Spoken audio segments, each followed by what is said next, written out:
Hi guys! Welcome again to my channel. So in today's video, nandito po tayo ngayon sa may Eaton Centris sa may Quezon Avenue malapit sa LRT station para magparehistro ng sasakyan. So ang first step po natin, kailangan ready po yung mga requirements or documents na kakailanganan ng LTO para mairehistro po ang inyong sasakyan. So naka-flash po dito sa screen natin. And after nyan, proceed na po kayo doon sa may inspection area para ma-check po ng mga inspector ang inyong unit ng sasakyan at mapicturean po kayo.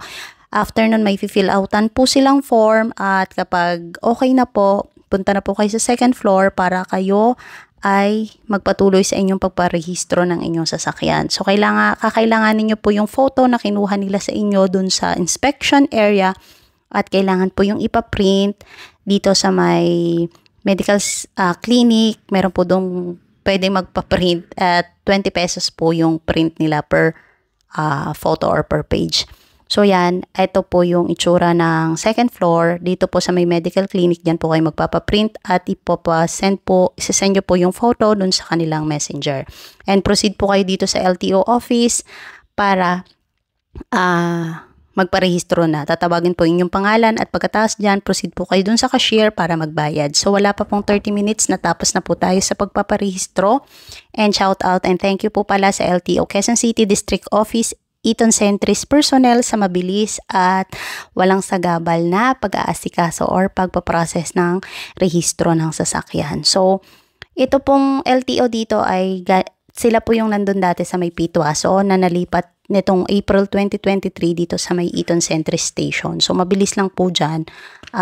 Pwede po kayong matapos ng 30 minutes basta po kompleto at walang problema dun sa inyong mga documents or dun sa inyong unit ng sasakyan. So, after nyan, syempre, quick tour muna tayo dito sa Eaton Centris. Ito na po yung itsura nila sa umaga, mga around 9 o'clock po ito ng umaga or before 9 kasi wala pang 8:30 tapos na kami niyan eh. So, ayan, pauwi na kami dahil ang mga bata ay may pasok na.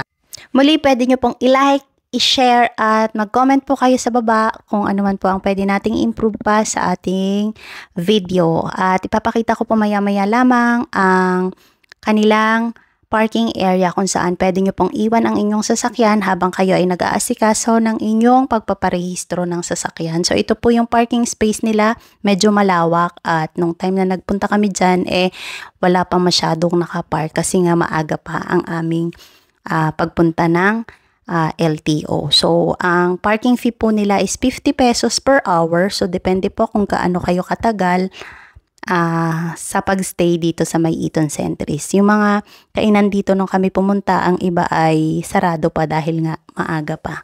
So, ito yung parking area nila. So, yan, merong doon na mga parang magkakaroon yata dyan ng mga lights. Ayan, may Eiffel Tower pa dyan. Nung tinanong ko yung cashier, hindi pa daw yan umiilaw. So, ito naman yung itsura niya.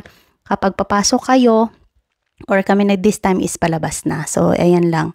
So, dun sa kabilang side, yun yung inspection area. So, ito yung Eaton Centris Station Mall. So, palabas na po kami nito. Maraming pong salamat muli and have a nice day.